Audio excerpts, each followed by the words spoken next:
Well, many babies are born perfectly healthy. Others are born with a few health issues causing long-term stays in the NICU at CHKD. Well, with the start of the new year, CHKD wants to introduce new moms and lactating mothers to the way to help those infants. So here to tell us much more about the donations that are so important is the founder of the Milk Bank, Ashlynn Baker. Thank you so much. Hi, yes, thank you so much. Great to have you here. Absolutely. So tell us, really, we've talked about this before, but the more response you get, the more babies you can serve. Tell us the rules to qualify as a milk receiver and also as a milk donor. Absolutely. Well, at our milk bank at CHKD, we're the first and only milk bank in Virginia, one of only 26 in North America.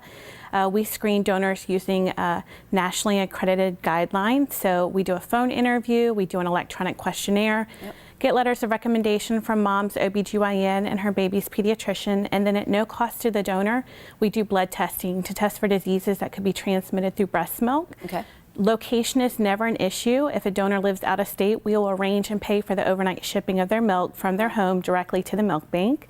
And we reimburse with breast milk storage supplies as well. So each ounce of milk that's donated is gently pasteurized and can provide up to 4 treatments for babies in the NICU. What are the rules to be able to receive it? Do you have to be a full-term baby, a preterm baby? Talk about the patient. Right. So right now we prioritize to premature babies in NICUs up and down the East Coast. We're supplying several NICUs in need. When supply allows, when we do have surplus milk, we are able to treat older infants as well.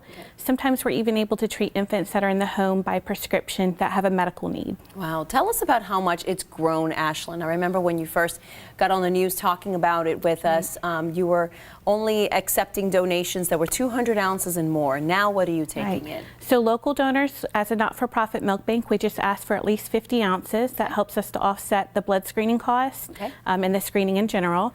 For our non-local donors, when we ship the milk, we need at least 200 ounces because the way that we ship it, it will ensure that it remains frozen through overnight shipping. And you have insurance now covering this for babies that receive it under prescription? Well, at this time, there is not insurance coverage, unfortunately. There is not. There's only 6 states throughout the country that have received insurance reimbursement, which makes it very difficult for hospitals to supply this treatment. Sure.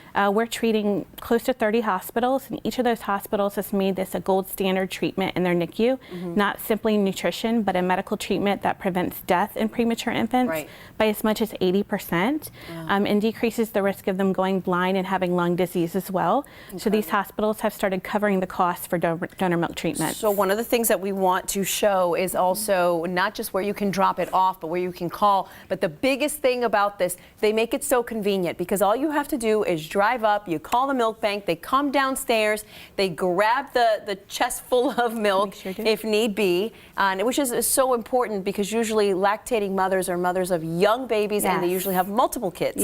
So you make it very easy for people to do it. You don't have to unpack the little ones off the car. We make it very convenient. And each ounce of your milk is helping to save premature babies. Ashlynn Baker from CHKD, thank you so much, and we'll be right back.